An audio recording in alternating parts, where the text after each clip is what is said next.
Should you give the Brawn documentary a look? Is it better than Drive to Survive? Yes. Yes, it definitely is. Now, I remember the 2009 F1 season quite well. It was the first year it was on BBC, and you could go, I can get to watch Free Practice 1 without spending an arm and a leg on subscription services. It was really, really cool seeing all of these different sessions. But one thing that was really clear right from the get-go was all of the hubbub concerning the likes of Brawn GP. That entire season was a blur. In fact, it was what got my wife into Formula One, that particular race, the Malaysian Grand Prix, when everyone was just sitting there at the grid waiting for something to happen, and then Jenson Button won it, his second race on the trot. But let me tell you something. Any people who were concerned that this was just going to be yet another Drive to Survive clone with people that have no idea what Formula One is or try to hype it up with the likes of fake commentary just for the sake of adding a little bit of drama that wasn't present in the existing commentary, well, you needn't worry. This is all authentic. These are sound bites and snippets of commentary that I remember the first time around. It feels really genuine, and Keanu Reeves as a presenter and an interviewer, in fact, is really good. He does add a very good sense of levity, although for my taste, it's a little bit over the top. But then again, he is a hype man and he's just trying to make things a little more exciting. Maybe it's just something I really can't process properly because I remember seeing it the first time round. I bet if I'd not seen that season, I would probably be a bit more enthralled with all the drama and the speculation and stuff. But let me tell you all about the good stuff and the things that probably could have been improved upon. But first off, the good. I am absolutely thrilled that Rubens Barrichello was talked to, because all of the stuff that we've seen on the likes of Sky Sports has Jenson Button all over it. I mean, it's kind of understandable, really, because he's always around, he's part of the Sky Sports posse, and he is the guy who won the 2009 World Championship. That is fair enough, but I am really, really pleased to hear more from Rubens' side about the struggles that he was having, about all the stuff that he felt was going on against him, that the team were not really on his side. But one thing all of this that made it clear is that it really enhances the idea of Rubens Barrichello really being on that car throughout the entire season. It really makes Rubens Barrichello out to be an incredibly good driver and somebody you would want on your team. He is somebody who can adapt, very versatile, and there's not really that much of a time where he really struggles with the car.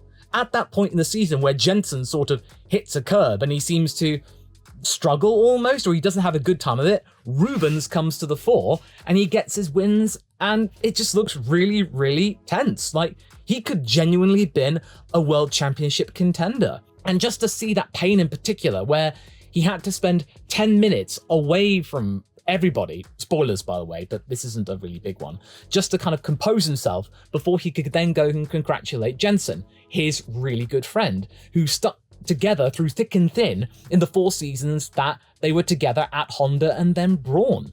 The entire situation is really fascinating as well, and there's some really cool cinematography, like at the beginning episode when they go to the board meeting about calling off the Honda project, and Nick Fry and Ross Brawn are walking through Heathrow. They go into the meeting room. You turn the camera and then there's Keanu right there, and they then continue the interview. It's like, oh, this cinematography is really something special, really, really slick. You can definitely tell this is a passion project, and that Keanu Reeves, if he does not like anything about Formula One, he is a really good actor. He is a really good actor. I wanted to say something a little bit more passionate, but I'm keeping it on the down low with YouTube. But this is definitely something you really need to take a look at, folks. Keanu is somebody who's really getting into it, and his ad hoc commentary and embellishing on what people say, it's relatively childish, but in a good way, in the sense that he's really getting animated and sort of going along with what he's thinking at the time, sort of what I do. I can really relate to what Keanu's doing. He's like going, yeah, and then this thing is like that, and then the interviews are going like, yeah, kinda. He's a little bit intense, but I suppose that's the kind of thing you need, because that was a really intense season. And I'm really liking all of the stuff we're seeing from not just Nick Fry, Ross Brawn, and Jenson Button, but we're seeing the likes of Andrew Shovlin's involvement, James Vowles, before he then got the role at Williams, because this was all recorded around about the end of 2022, before he then got the Williams gig. And it was really nice to see all of the people that were involved in the Brawn story and the Honda development, and Ross Brawn's direct involvement in the Honda project. As soon as he got there, he's like, right, okay, forget the 2008 story. We're going to go with the 2009 car. It was a really shrewd decision. And all of the stuff they did to try and make things work, I had no idea that they were on that much of a fine line when it came to budget, and that they were scrapping for sponsors all the time. You think that sponsors would have been coming begging to be on the Brawn car, but no, it was really difficult. There were so many things I found really, really fascinating. This is the kind of stuff in a documentary I want to see. The stuff I go, yep, okay, I remember what happened back then, but then, really? Wow. That was some really insightful stuff. And I'd also been listening to the Jenson Button audiobook, his biography, at the same time, so some things do tend to overlap, which is something I find really intriguing as well. I definitely think this is something that is worth your time, because it feels really authentic. There aren't those moments, like I said, in Drive to Survive, when they don't have things to embellish upon or essentially make up, and they then have to come up with fake commentary to try and judge things up and make the radio messages kind of go along with the narrative they are trying to spin. Fortunately, the latest season of Drive to Survive wasn't so bad on that front, but it is historically bad. Season 4 was the worst, but there's really none of that here. There's a little bit to try and steer the narrative towards what they want to do, but you're talking about the minutiae here. You're talking about all the stuff behind the scenes that you may not have known about, and that is something really cool. But one thing I definitely think they really could have improved upon is the ending. It kind of fizzled out at the end of it all. What I would have really loved to have heard about more is the story of what happened after the season, the talks with Mercedes, because they don't really go into much information about it, except the idea that Mercedes did have Brawn's back if things were going well and they could sustain themselves for the long term. That was really interesting. I would have loved to have heard more from Ross about the deal with Mercedes, the situation with Jenson, and getting Michael Schumacher back, Michael's involvement in the story. And that was something that was really lacking. And maybe even the stuff about what, for Ross, it was like at that time in Mercedes when he was in charge of the team before Toto came in, and then Ross handed over the reins and it went from there.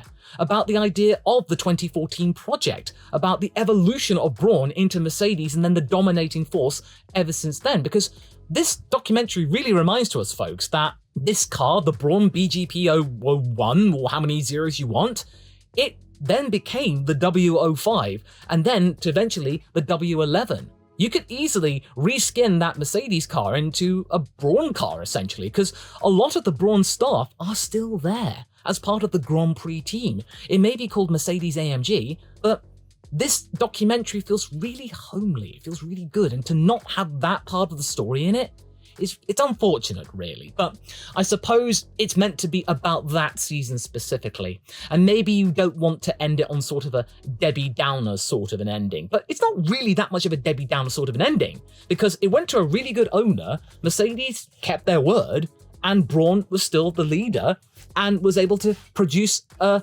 title-winning car for 7 or 8 times on the trot. That would have been something really nice to cover for maybe just a couple of minutes or something like that. And also, it's not really a big deal, but we had Mark Webber being interviewed about the Brawn competition, but it's unfortunate that we didn't get the likes of Sebastian Vettel in there. But I suppose maybe because at the time they were recording it, he was still a current Formula One driver, and he probably would have been very busy. But I'm surprised that Seb wouldn't have taken maybe like an hour out of his day to try and squeeze something in with Keanu Reeves, or maybe even after the season when he had retired, when he had a little bit more time. He could have talked about what it was like to get his first win for Red Bull, get Red Bull's first win, period. And then what it was like to go against the Brawn car himself. Mark Webber's input was good, but having Sebastian there would have been interesting too. I'm kind of a little bit curious as to why Felipe Massa was there, but I suppose because he was the other starring narrative in that season with Luca Badoa, and then we got Fisichella in the car, we then had Ferrari coming back up to the fore. We didn't really have anyone from McLaren either. It would have been cool if we had Lewis in there because, you know, of his struggles, but these are little things, really. It's not really a big deal. But one thing I really, really liked, we got that whole thing because we saw them filming at Silverstone with Jensen and the Brawn car. That was cool. But what we got was also the same thing at Sao Paulo for Barrichello. When I saw that, I was like, they took some time out and went to the track with Rubens in his gear. That is amazing! Rubinho having his say in the story, oh, that was so good. That was so fun. Just to see his involvement, his emotional side, because again, we really don't hear that much from Rubens about the subject, or at least not regularly. So to have this, a 4-part series on Disney+, that is amazing. And I'm just really glad it's there. If you're a fan of Drive to Survive and you started watching F1 because of it, this is something you definitely need to take a look at because this is one of the standout seasons of the last 15, 20 years. It's a season that you will never forget. I will never forget it just for the sheer upset that it caused. Seeing the £1 coin that Ross Brawn gave the president of Honda at the time, that was poetic. Extremely. Oh, and then the mechanic, who was the guy who found out about the double diffuser theory. Wow. Just, you talk to the guy who struck upon the idea. Brilliant. So good. So good. And this is something I really recommend to you folks. If you haven't watched it, go watch it. It is so good. It's pure, it's authentic, or at least authentic as you can get in this era of hype. It just feels real. And it was really cool to relive that experience once more. Well, thanks for listening. And if this is the first time you're seeing my ugly mug, welcome. And maybe check out this video that has been handpicked for you that you might like.